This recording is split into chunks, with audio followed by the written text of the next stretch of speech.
ಎಲ್ರಿಗೂ ನಮಸ್ಕಾರ. ಇವತ್ತು ಸಿಂಪಲ್ಲಾಗಿ ಟೀ ಟೈಮಿಗೆ ಬೇಕಾಗುವಂಥ ಅವಲಕ್ಕಿ ಚೂಡ ಹೇಗೆ ಮಾಡೋದು ಅಂತ ನೋಡೋಣ. ವಿಂಟರ್ ಸೀಸನ್ನಿಗಂತೂ ಹೇಳಿ ಮಾಡಿಸಿದಂಗೆ ಇರುತ್ತೆ. ರೆಸಿಪಿ ತುಂಬ ಸುಲಭವಾಗಿ ಮಾಡ್ಬೋದು. ಬನ್ನಿ ಹೇಗೆ ಮಾಡೋದು ಅಂತ ನೋಡೋಣ. ನಮ್ಮ ಚಾನಲನ್ನು ಇನ್ನೂ ಸಬ್ಸ್ಕ್ರೈಬ್ ಮಾಡಿಲ್ಲ ಅಂದರೆ ಸಬ್ಸ್ಕ್ರೈಬ್ ಮಾಡ್ಕೊಳ್ಳಿ. Thank you. ನಾನಿಲ್ಲ ಅರ್ಧ ಕೆ ಜಿ ಅವಲಕ್ಕಿನ ಮೊದಲೇ ಎಲ್ಲ ಜರಡಿ ಹಿಡಿದ್ಬಿಟ್ಟು ಹುಡಿ ಎಲ್ಲ ತೆಗೆದು ನಾನು ಬಿಸಿಲಲ್ಲಿ ಸ್ವಲ್ಪ ಹೊತ್ತು ಇಟ್ಬಿಟ್ಟಿದ್ದೀನಿ. ಅಂದರೆ ಒಳ್ಳೆ ಫ್ರೈ ಆಗುತ್ತೆ ಅದು. ನಾನು ಮತ್ತೆ ಬಿಸಿ ಮಾಡಲಿಕ್ಕೇನು ಹೋಗಲಿಲ್ಲ. ಇದಕ್ಕೆ ನಾನು ಒಂದು ಕಪ್ಪಿನಷ್ಟು, ಒಂದು ಬೌಲಷ್ಟು ನೆಲಗಡಲೆ, ಒಂದು ಬೌಲಷ್ಟು ಹುರಿಗಡಲೆ, ನೀವು ಅದೆಷ್ಟು ಟೇಸ್ಟಿಗೆ ತಕ್ಕಂಗೆ ನೀವು ಇನ್ನೂ ಜಾಸ್ತಿ ಬೇಕಾದ್ರೂ ಹಾಕ್ಕೋಬೋದು. ಹಾಗೆ ಇಲ್ಲಿ ಒಣಕೊಬ್ಬರಿನ ಸ್ಲೈಸ್ ಮಾಡಿ ಇಟ್ಕೊಂಡಿದ್ದೀನಿ.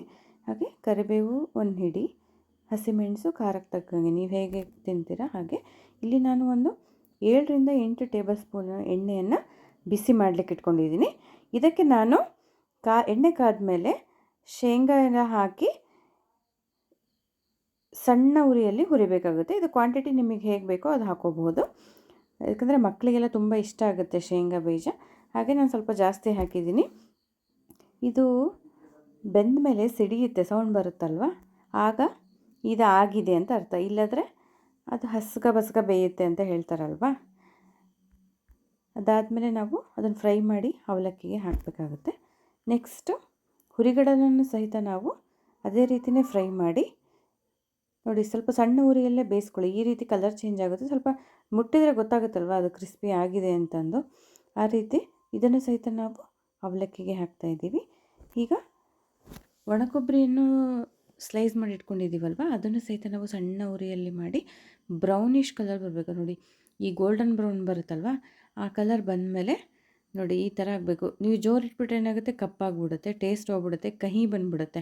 ಹಾಗೆ ನಿಧಾನ ಉರಿಯಲ್ಲೇ ಈ ರೀತಿ ಮಾಡಿ ಇದನ್ನು ಸಹಿತ ನಾನು ಅವಲಕ್ಕಿಗೆ ಹಾಕ್ತಾಯಿದ್ದೀನಿ. ಈಗ ಎಣ್ಣೆ ಕಾದಿದೆಯಲ್ವ, ಅದಕ್ಕೆ ನಾವು ಸಾಸಿವೆ ಹಾಕಿ, ಸಾಸಿವೆ ಸ್ವಲ್ಪ ಚಟಪಟ ಸಿಡಿಬೇಕು.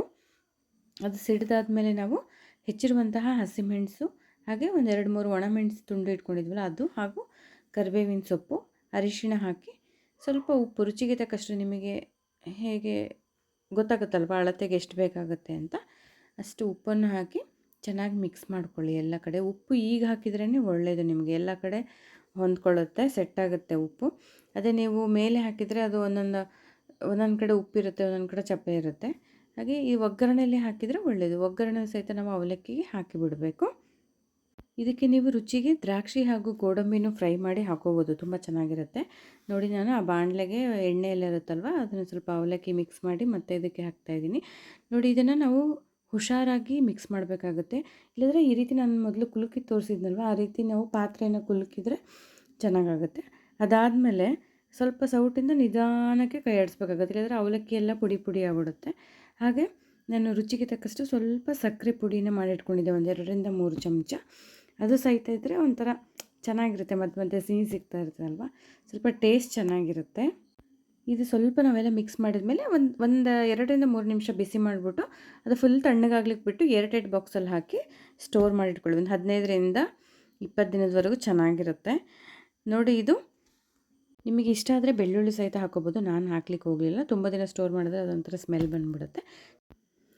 Thank you for watching my video. Please ನಮ್ಮ ಚಾನಲನ್ನು ಸಬ್ಸ್ಕ್ರೈಬ್ ಮಾಡ್ಕೊಳ್ಳಿ, ಬೆಲ್ ಐಕನ್ ಕ್ಲಿಕ್ ಮಾಡ್ಕೊಳ್ಳಿ. ನಾವು ಹಾಕುವ ಹೊಸ ವೀಡಿಯೋಗಳ ನೋಟಿಫಿಕೇಷನ್ಸ್ ನಿಮಗೆ ಬರುತ್ತೆ. ಥ್ಯಾಂಕ್ ಯು, ಧನ್ಯವಾದಗಳು. Please like, share and comment.